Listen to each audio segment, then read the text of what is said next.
Mungu, na naomba tu nimkaribishe mama mchungaji katika jina la Yesu. Anapokuja mpigie makofi. Aje asalimie, amkaribishe mnenaji. Na pia atuambie dadi yako wapi. Bwana asifiwe. Kwa sababu ni haki yetu kujua. Bwana asifiwe. God bless you. Na wewe mama ako wapi?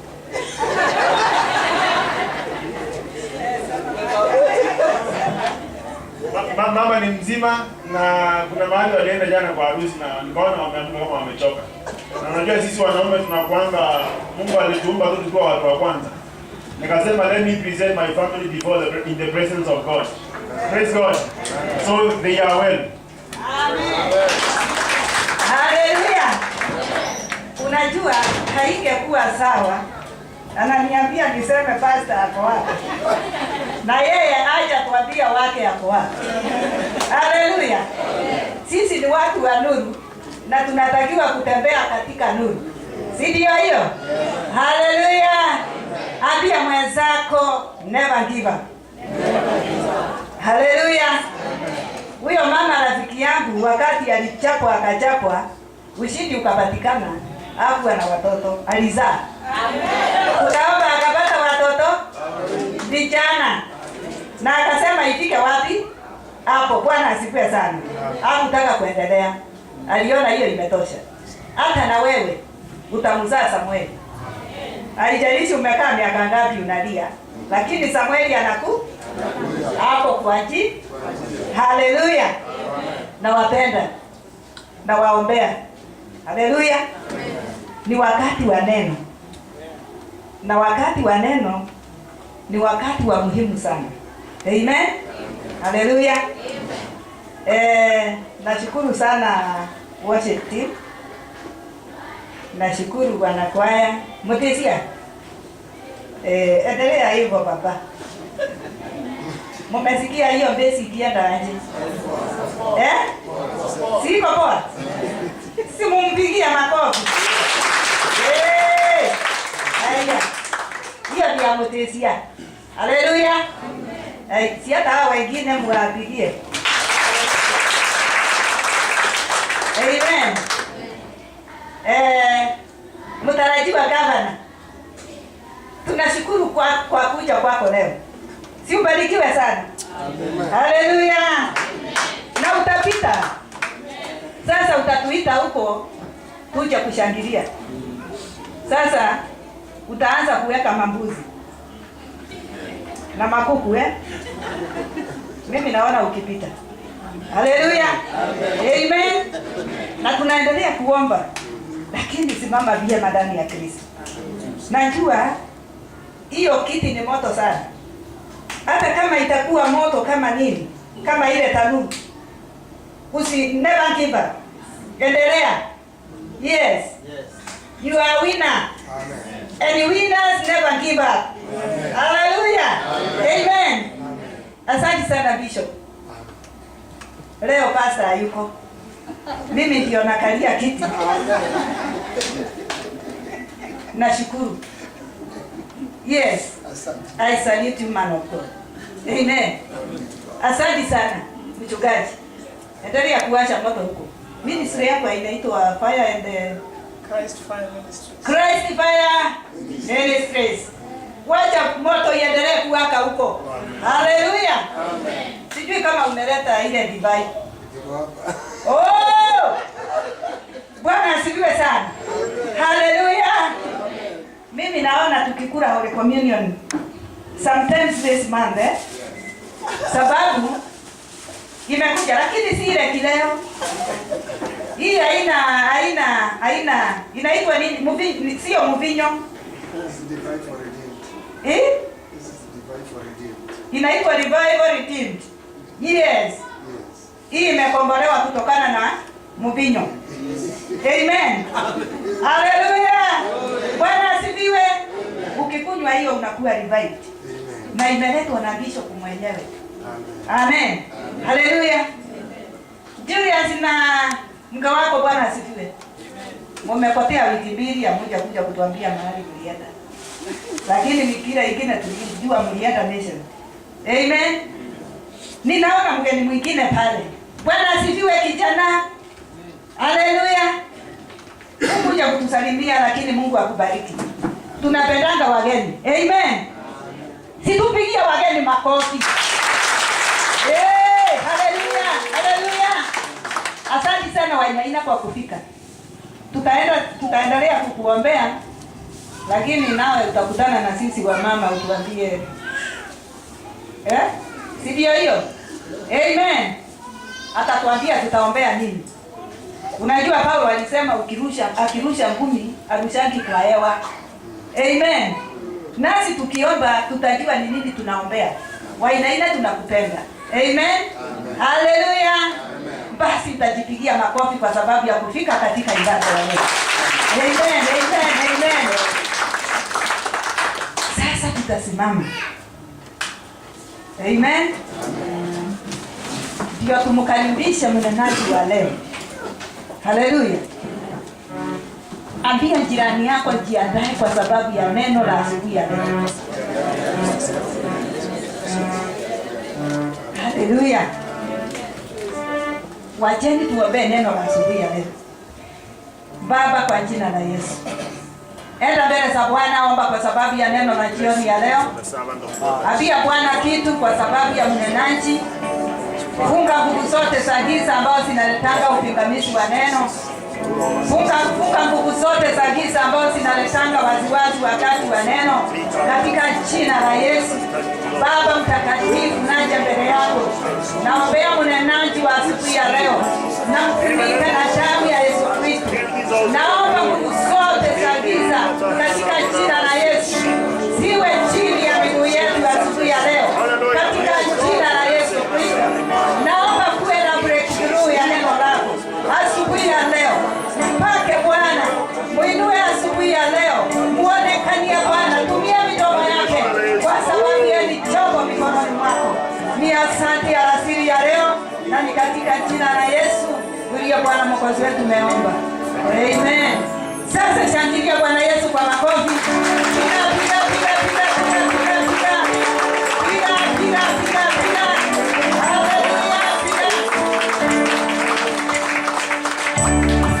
Huyu mzee ni mzee wa maana sana.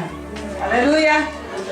Nashukuru Mungu kwa sababu ya kutupatia mzee kama huyu. Ni kwa sababu huyu mzee ana mzigo wa nyumba ya pasta. Nakumbuka siku nyingine alikuta hapo nikiwa mmoja. Alipiga magoti akaanza kuniombea. Na si kawaida wazee kupiga magoti. Magoti ati wanaomba saa nyingine. Haleluya.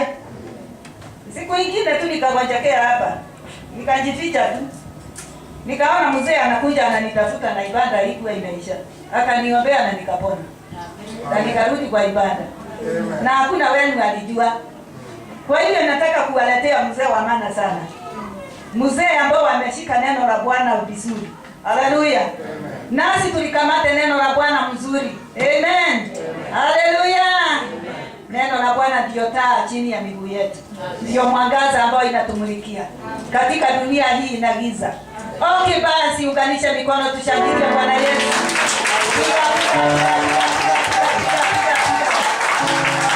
Haleluya. Hata ningesahau na ningefanya makosa. Najua Edward ameniambia niwaambie baba alienda wapi. Unajua baba ameinuka sana. Amepakwa sana. Sasa ameenda kufungua kanisa lingine huko Utawala. Haleluya. Ameitwa na bishop mwingine, bishop anaitwa Bishop Jogona. Na ndipo anaenda kufungua kanisa. Yes, shangilia Bwana Yesu kwa makofi. Kwa sababu baba yetu amekufa. Mungu amemuinua. Haleluya. Karibu sana. Tupigie mama makofi anapofika. Na tukae chini kwa uwepo wa Bwana.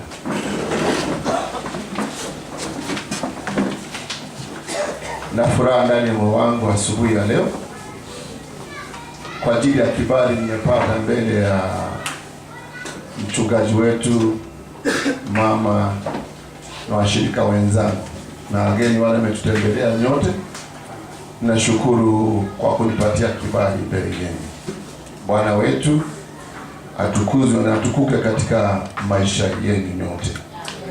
Haleluya. Bwana asifiwe sana. Kama hivyo mmesikia mchungaji wetu yuko pamoja nasi asubuhi ya leo. Alikuwa hapa asubuhi, kwa hakika wala alikuja mapema alimpata, na yule mchungaji anaenda kufungulia kanisa akamfuata na ameenda pamoja. Kwetu sisi juzi nikamwambia hivyo hivyo, Mungu amekuneemisha kupata kibali kwenda kufungulia watumishi wa Mungu kanisa, na lako pia lije lifunguliwe na askofu mkuu Archbishop wetu. Bwana asifiwe sana. Haleluya. Ni sababu ile unayapanda ndio utavuna. Bwana asifiwe sana. Mavuno yetu yako njiani na yapo sahi, si yako njiani ya mbali, yako sasa hivi. Bwana asifiwe sana. Haleluya. Wacha tuombe kwa ajili ya neno. Baba mtakatifu, kwa jina la mwana Yesu Kristo, tunaliinua na kulibariki jina lako, ni sababu chini ya jua na juu mbinguni hakuna jina lingine ila ni lako wewe Mungu uliyetuumba kwa makusudi tukuabudu siku zote za maisha yetu. Pokea sifa zetu asubuhi ya leo, na Bwana, tunapokumbuka wale tunashiriki na wao pamoja, labda bandu wako njiani wanakuja, tunaomba ukaharakishe nyanza miguu yao ewe Bwana, ili tupate kubarikiwa pamoja. Uliyetukuka kabla kuumbwa kwa mzingi ya ulimwengu, tunaomba hata leo hii utukuke katika ibada zetu, ndani ya roho zetu Bwana, ukavujike kama maji ya uzima, sababu matarajio yetu na kuegeza kwetu Bwana ni kwako ulio mtakatifu na uwezaye kutenda makuu. Bwana wangu na Mungu wangu, mimi pamoja na rafiki yangu Edward, tunaposhiriki neno lako pamoja Bwana, tunaomba tukanyenyekee na utunyenyekeze zaidi kupitia neno lako asubuhi ya leo Bwana. Yote Mungu tunaenda kutamka iwe sio sisi tena, bali ni wewe ndani yetu Bwana. Likatende lile kusudi Bwana uliwazia kabla kutoka kinywani mwetu pamoja. Wewe ni Mungu na utabaki kuwa Mungu bado. Jina lako takatifu, nasi tunaomba tukatakazike mbele yako ili upate kubali maombi yetu kama dhabihu mbele ya kiti chako cha enzi. Na ni katika jina kuu la Yesu Kristo aliye Bwana mkombozi tumeomba na kushukuru. Amen. Bwana asifiwe. Now we're going to our message today. Tunakwenda kwenye ujumbe leo. And my message is a little bit long. Ujumbe wangu uko, the title of the message is a little bit long. Kichwa cha ujumbe wangu ni kirefu sana mradi. And I think we're going to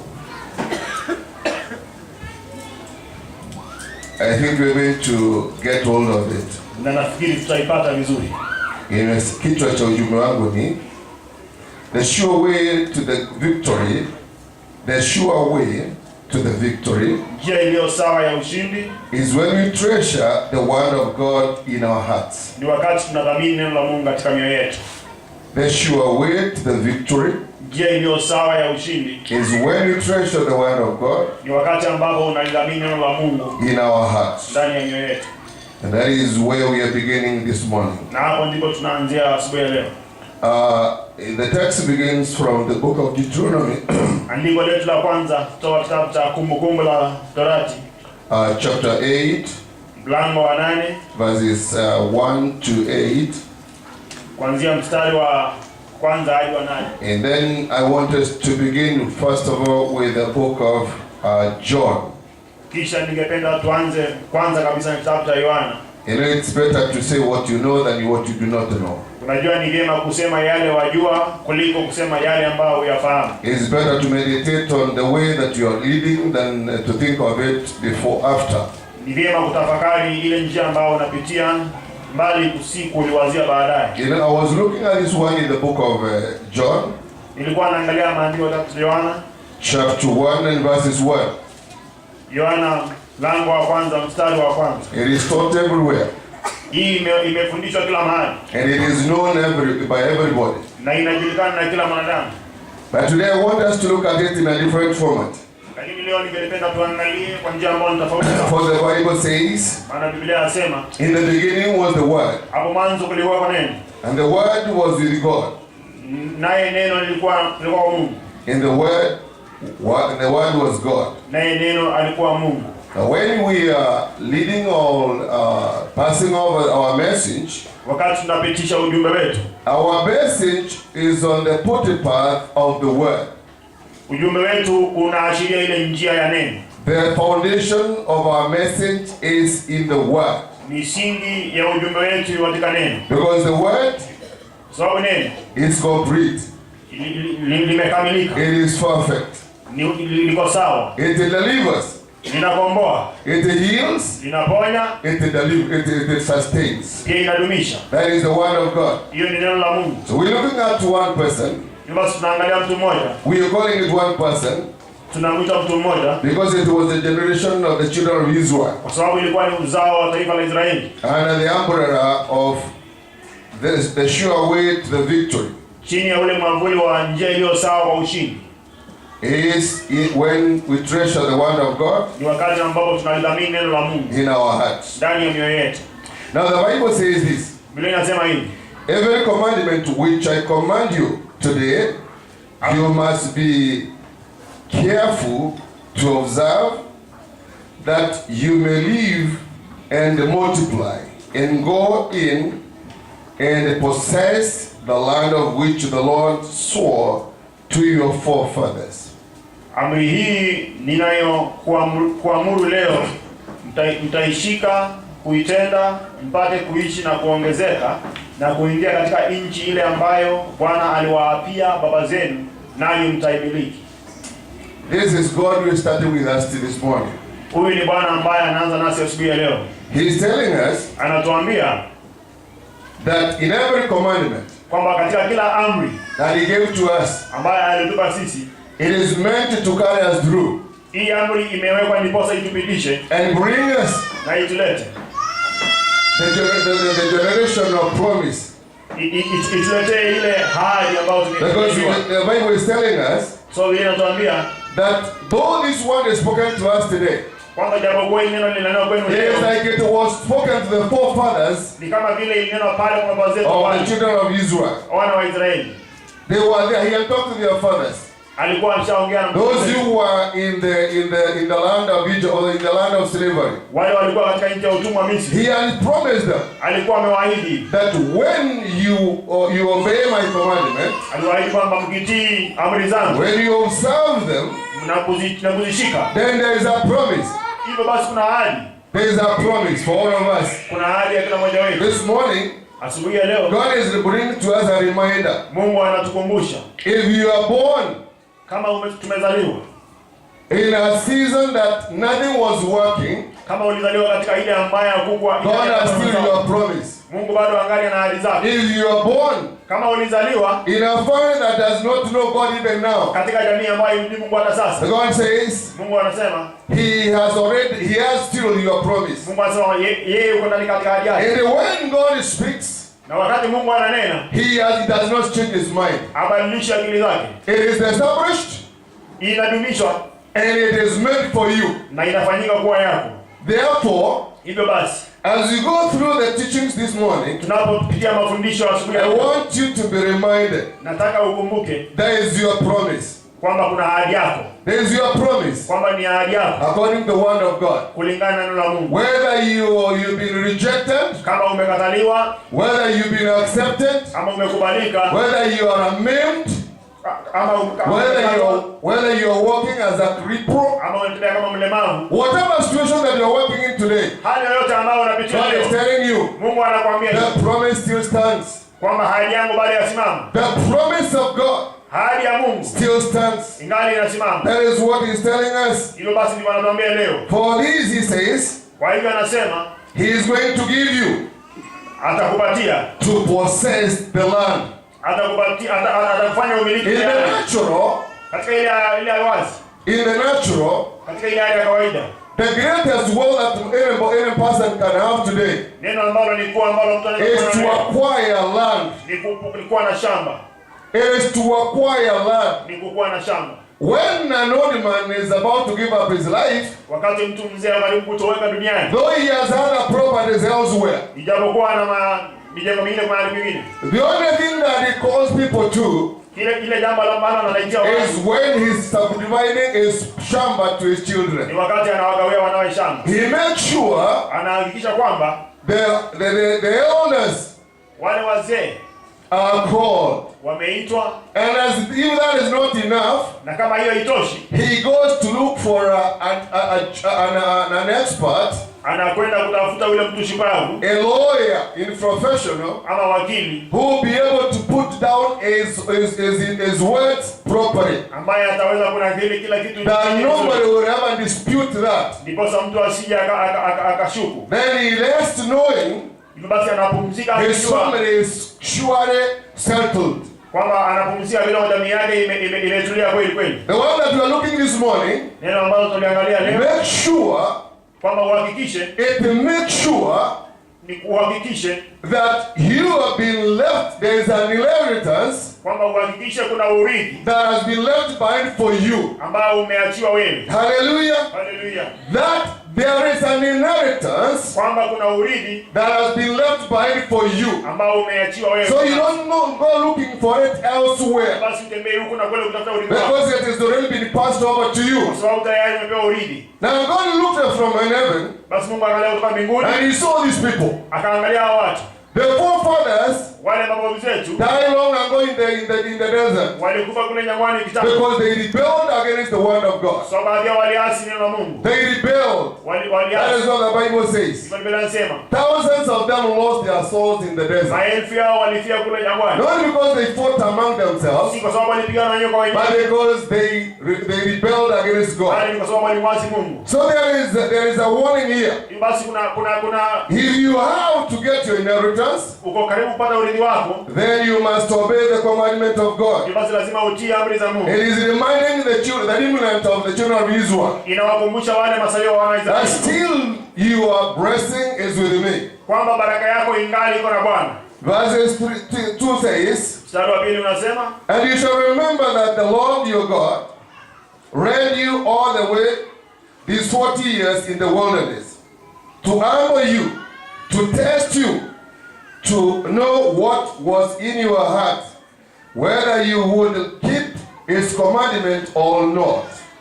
Nawe utaikumbuka njia ile yote Bwana Mungu wako aliyokuongoza miaka hii 40 katika jangwa, ili akutweze kukujaribu kuyajua yaliyo moyoni mwako, kwamba utashika amri zake au sivyo. Hallelujah. Hallelujah. This morning we've been taught asubuhi leo tumeambiwa that there is no room for us to quit, kwamba hakuna nafasi yetu ya kukata tamaa. The journey of faith, safari hii ya imani, it is expensive, ina gharama, it has a lot of demands, ina mahitaji mengi, but we encourage, lakini tunajitia do not quit kwamba tusikate tamaa your faith, imani yetu. This is what God is telling the children of Israel. Haya ndio Bwana anaambia wana Israeli. He looked at them, aliwatazama, and he said, kisha akawaambia, the God who is reminding, because he says remember, kwa sababu anasema kumbuka, he is telling them, anawaambia of what they were, anawaambia jinsi walikuwa pale, and where they are that hour, na mahali sasa walipo. Like we are here today, kama vile tuko hapa leo, we are talking about 2000 years back, tunaongea kuhusu miaka 1000 that Jesus was, kwamba Yesu alikuwa. Before then, kabla ya pale, those people lived, wale watu waliishi, they lived, waliishi, but we are told, lakini tunaambiwa, this one that came to them, neno ile ambalo it was reminding them ilikuwa ikuwakumbusha of the 40 years, kuhusu ile miaka 40. Hallelujah. Hallelujah. It's a reminder.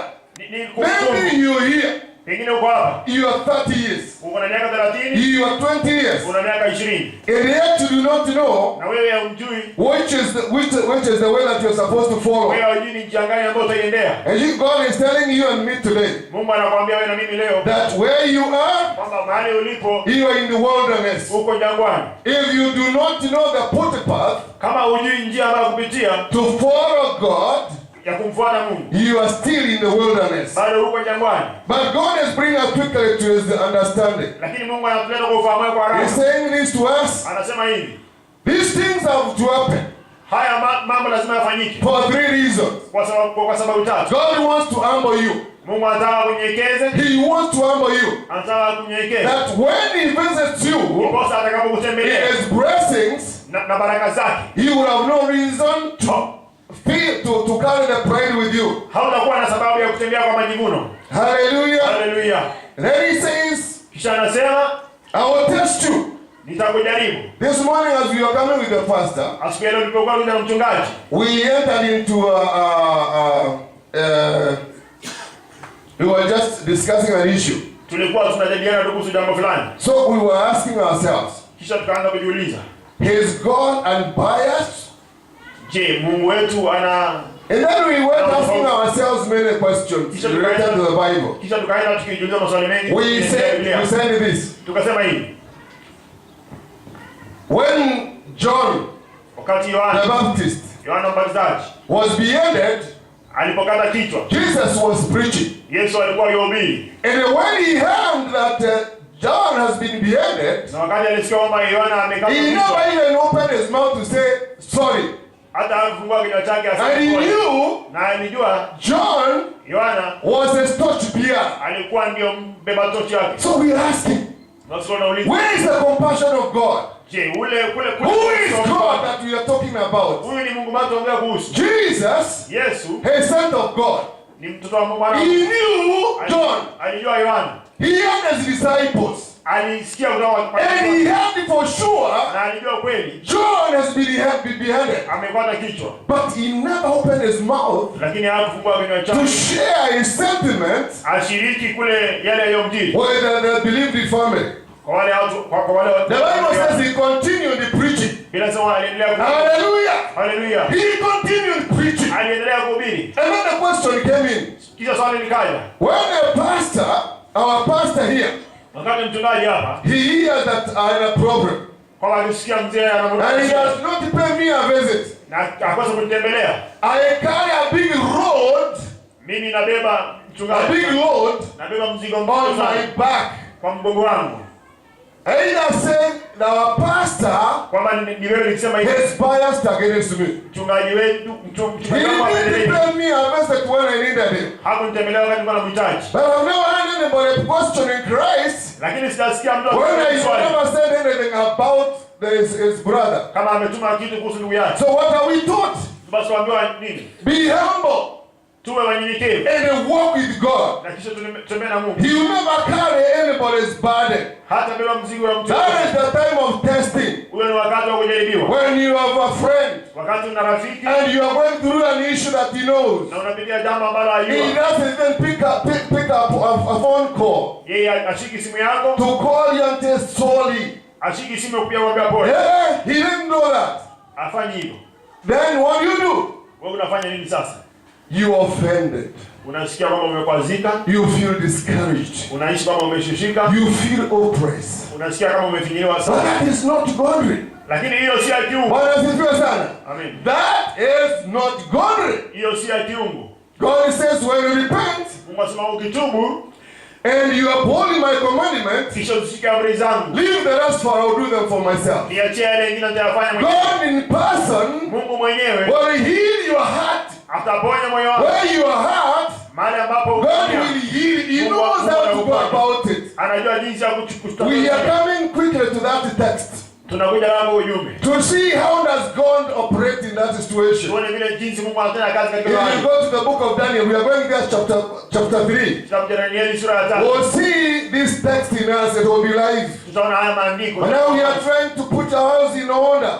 Wakati tunajaribu kutengeneza nyumba yetu. That we can be able to stand together. Ndipo tuanze pamoja. Walk in the same faith. Tutembee katika imani. Walk in the same understanding. Tutembee katika ufahamu Be mmoja. on the same knowledge Tusikie ufahamu that mmoja. God has for us. Yale Mungu anayo kwetu. He is talking to the children of Israel. Anawaambia wana wa Israeli. He is telling them anawaambia hivi. why should he test them. Kwa nini why should he test them? Kwa nini hawajaribu? Why should he humble them? Jinsi hawanyenyekeze. Hallelujah. Hallelujah. This is God. Huyu ni Mungu. So he says in verse 3. Sasa ndo anasema hivi. So he humbled them.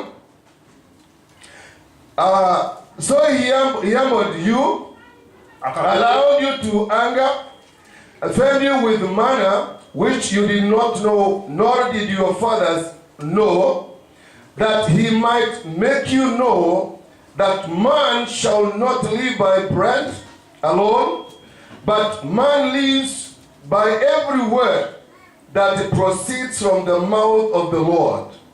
Akakutweza, akakuacha uone njaa, akakulisha kwa maana usiyoijua wewe wala baba zako hawakuijua, apate kukujulisha ya kuwa mwanadamu aishi kwa mkate tu, bali uishi kwa kila neno litokalo katika kinywa cha Bwana. In this scripture, katika haya maandiko, I'm learning a lot. Mimi najifunza mengi. And I'm seeing God working with his people. Na namuona Mungu akitembea na watu wake. Because he's telling, he's living, and he's not living anything for chance. Kwa sababu haachi kila jambo tu lipite hivyo. He wants you to understand. Anataka ufahamu. That if he said he will give you A, akisema nitakupatia hiki kitu, he will give you A. Atakupatia hicho.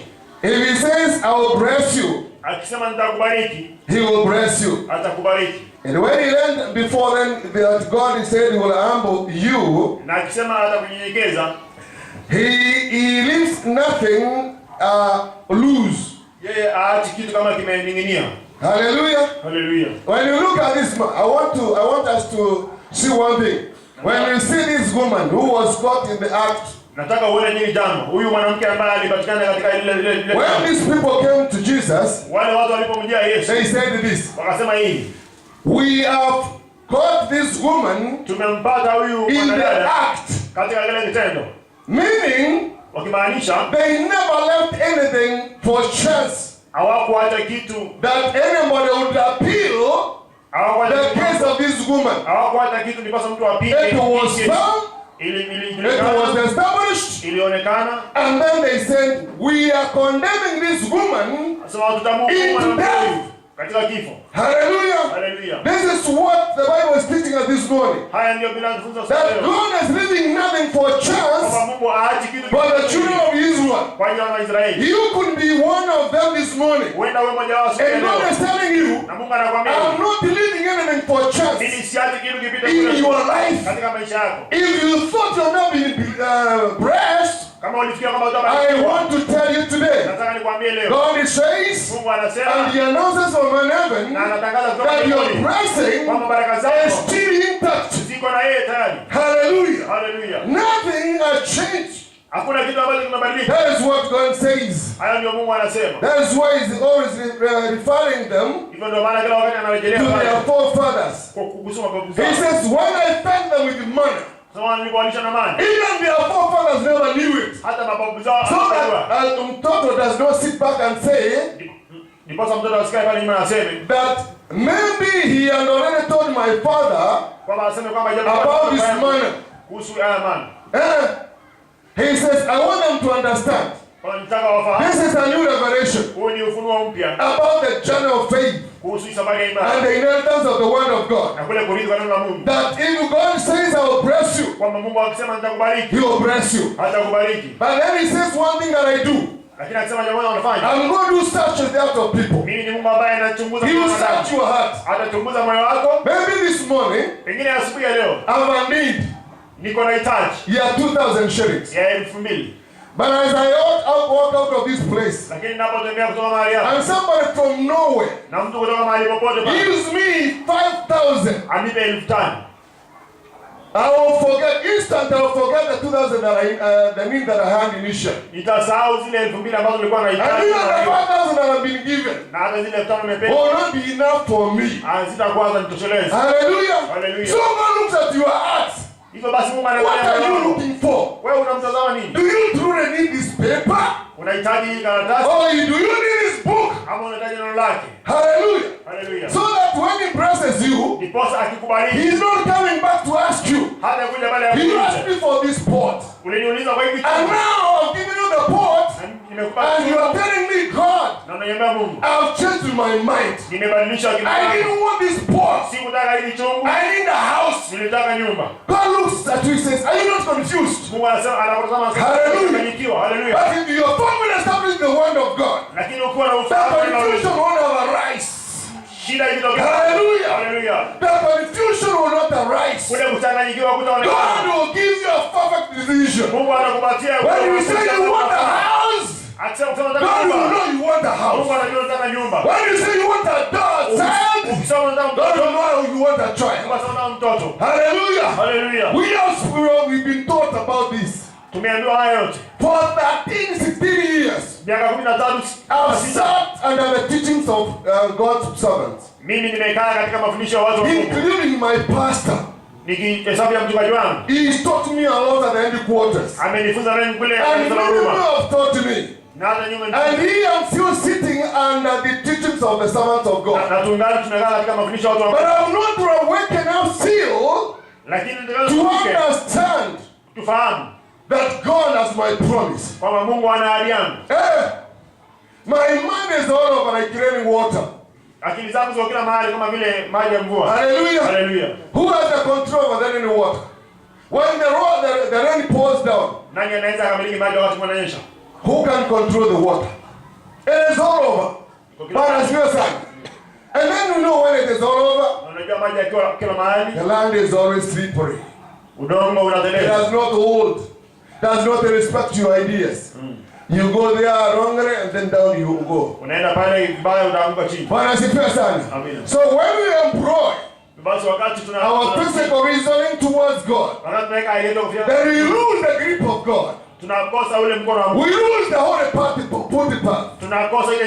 Because what brings us to all these is the righteousness of God. Hallelujah. Hallelujah. He will not be able to convince God that you are holy and righteous if you do not obey and practice the commandment of God. Hallelujah. The commandment of God. They are vital to us as we grow up. Bwana asifiwe sana. Amen.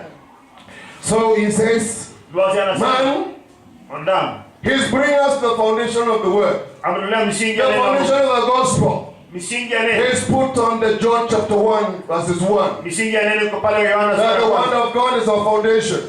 And it is enough. I said it is enough. It sustains. It brings hope. It gives you peace. It allows you to see tomorrow. And then God tells you that He wants us to understand.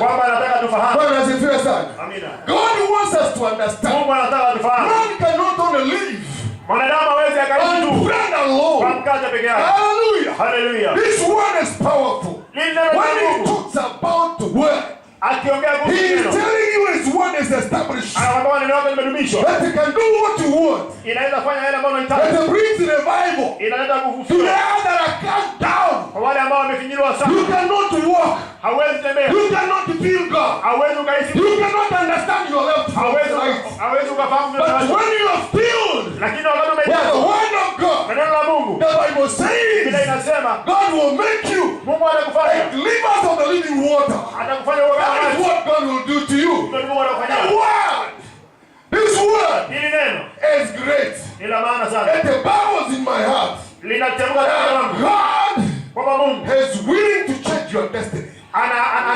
Only you hold it firmly. His word. Hallelujah. Hallelujah. Then God qualifies his word. He tells you, man will never live on bread alone. And he says this, every man, every woman, every child can properly live with his word. To live on his word. Hallelujah. Hallelujah. Every man under the sun today can live under the word of God. That is who he is. That is God that we are speaking about this morning. He was giving these instructions to the children of Israel. They were at the place that they felt we are at the crossroad. We don't know where to follow. We don't know what to look on. No. Then they said, this is not right. God is still encouraging them. Live by my word. And then you'll be blessed. Along the way as you walk, God will bless you. As we close over to our text, let me give you one thing. God will the grip Somebody shared with me. Kuna kitu ambacho mtu alishiriki na mimi. Actually not somebody. I saw it on the WhatsApp. Niliona katika ule ujumbe wa WhatsApp. Bwana asifiwe sana. Amina. That is in I think it's in China. Somebody like the beggars in the street. Ni kule China kama wale ambao wanaomba pesa kule mtaani. A good well-built man. Mtu ambaye ni mzuri sana. He was kneeling down. Alikuwa amepiga magoti. Apiga magoti. He lifted up his bakuli for people to give him. Here, there were fabricated knees, cut legs. Akainua kile kibakuli cha kuomba pesa. They are put on up to this edge. Alikuwa na miguu ya kukata. The portion that is cut appears like a human leg is plastic. Kile kitu ambacho tunaona kama ni mguu. Then he was there seriously begging. Na alikuwa pale akiomba. Then two ladies walked in. Wanawake wawili wakaingia pale. When they walked, walipoingia, as usual he thought, kama kawaida alidhani, they are putting some money there. Walikuwa wamekuja kuweka pesa kwa ile konti. And what they did, na vile walifanya, they went and got hold of lizard. Wakaenda wakachukua ule mnyama lizard. And they came and dropped it in the basket. Like it was quiet. If you saw them doing it. Kisha wakaja wakatumbukiza kwa ile mkoba. They took some steps away. Wakachukua hatua kadhaa nyuma. They were watching the man. Walikuwa wanatazama ule. And the one he took off, I mean when he brought down the bakuli. Na aliposhusha kile chondo pale chini. When he saw the lizard, alipomwona yule, he forgot that he was supposed to be with the legs, without the legs. Alisahau kwamba alikuwa hana miguu. Then he jumped up. Kisha akaruka juu on his 2 feet. Juu ya miguu yake. The other thing, the fabricated things were just hanging like this. Yale miguu ya kuendelea alikuwa ameanza. And then he was like, alikuwa ameshika. The ladies are still looking at this man. Wale walikuwa wanamtazama yule mtu. And they said, what is this? Kisha wakasema, hii ni? Where are we going? Bwana asifiwe sana. Tunaenda wapi? We don't believe God can do it. Sisi hatuamini kwamba Mungu anaweza kufanya. Until we fabricate God into our own issues. Mpaka tumweke Mungu katika vya vyetu. This is not acceptable, but this is where man is today. Hii haikubaliki. There is a person who walked out in the public. Huyo ni mtu ambaye alitoa. And God decided to put them on light. Bwana asifiwe sana. Na Mungu akamwambia, how much more do we do in our secret places? Je, ni yapi mengi that is not known to God? Ambaye hamfurahishi Mungu. Bwana asifiwe sana. Amen. Then the Bible, let me read this for you. Wacha nisomea kwa ajili yako.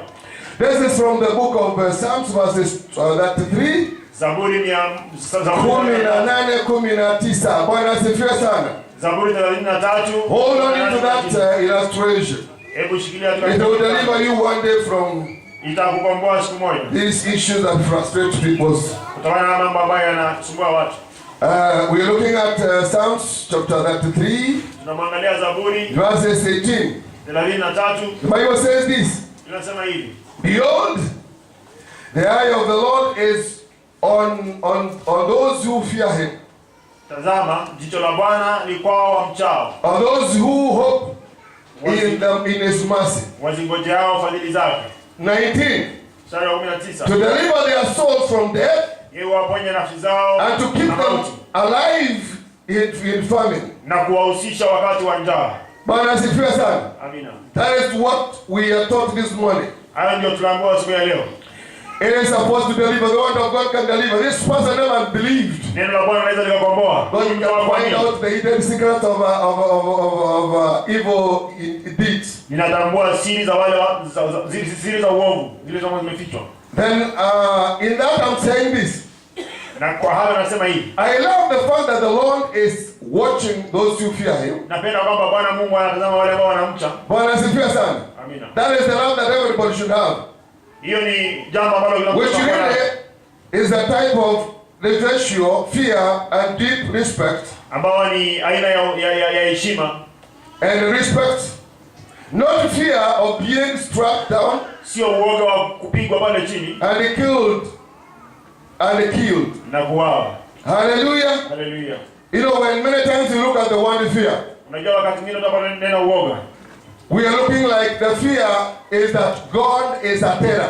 Tunaangalia uoga kana kwamba Mungu. That is what comes to us immediately when you see the word fear. You're supposed to fear God. Either you say, maybe God will just strike me dead. Pengine Mungu ananipiga tu nife. But in the Bible reference, Lakini tunapoangalia kwenye Biblia, the only fear is that you're supposed to respect God. Lile neno uoga ni kwamba yafaa kuheshimu Mungu zaidi ya so that when God is mentioned in your presence, ndiposa Mungu you have the respect. The highest respect one can give. Ndiposa Mungu akiangalia hali yako, the highest respect one can give ile heshima ya mtu anaye is to fear God. Ni kuogopa Mungu. Respect Him. Kumheshimu. All the on high esteem. Umuinue juu zaidi. Because He created you from nowhere. Kwa sababu alikuumba kutoka mwanzo. He gave you the flesh. Alikupa mwili that you are priding in. Ambao wewe unajivunia. He gave you the brains. Alikupa akili that are making you be respected in the society. Ambazo zinafanya wewe uheshimiwe. So what do you give to Him back? Basi unampa nini baadaye? You are supposed to honor His statutes. Yakupasa uheshimu sheria zake. His commandments. Amri zake. You hold them like you hold your heart together. Uzishikilie kama vile unashikilia moyo wako. Because that is who He is. Kwa sababu yeye give Him reference. Give Him reference. Umfahamu. For our hope is not sure. Kwa tumaini letu. And still fast. Kwa maana our hope is sure. Kwa maana tumaini letu ni sawa. And still fast. Na pia ni uzima. Because it is in a steadfast love. Kwa sababu ni kwa ule upendo wake. And sure deliverance.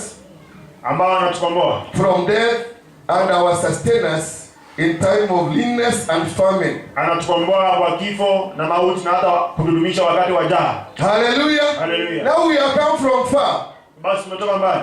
And we are about to close. I think of some time we can go to the book. Tuko karibu kumaliza.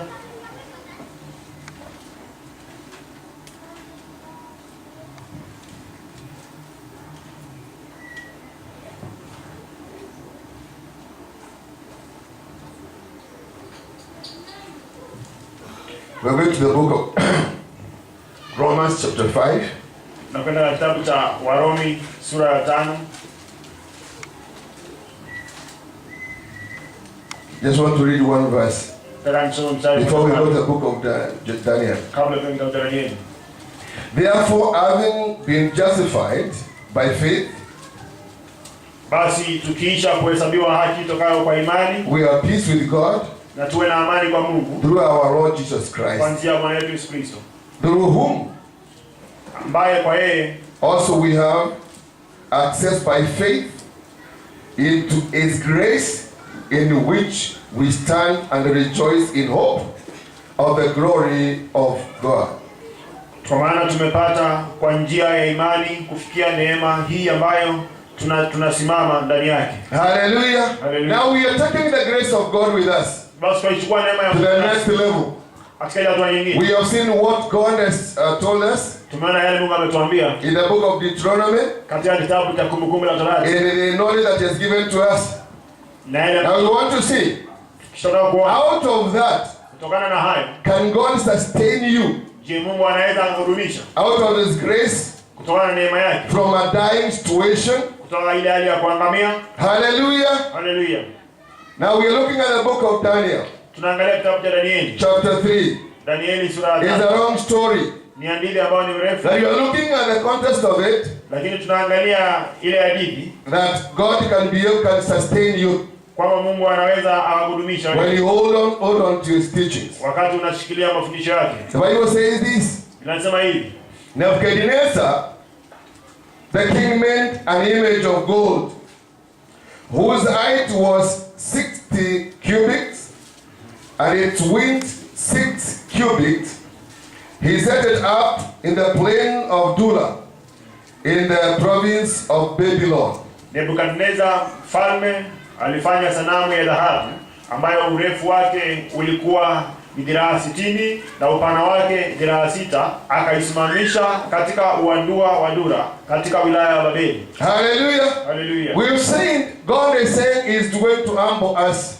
Mungu anasema kwamba anakwenda kutunyenyekeza. Before He puts a test to us. Kabla atuwe kwenye majaribu. We are looking at one case of King Nebuchadnezzar. Tunaangalia swala moja hapa la mfalme Nebukadneza. He was notorious. Alikuwa mtu si mzuri. And then when he had more than he wanted. Na wakati alishika zaidi ya kuliko vile alihitaji. Hallelujah. Hallelujah. When he had more than he needed, wakati alikuwa na vitu zaidi, he said, I can still make something. Akasema pia anaweza kutengeneza kitu. Can we make another God? Wacha nitengeneze Mungu mwingine. And I will tell people who I am. Na kisha niambie watu mimi ni nani. In the Abana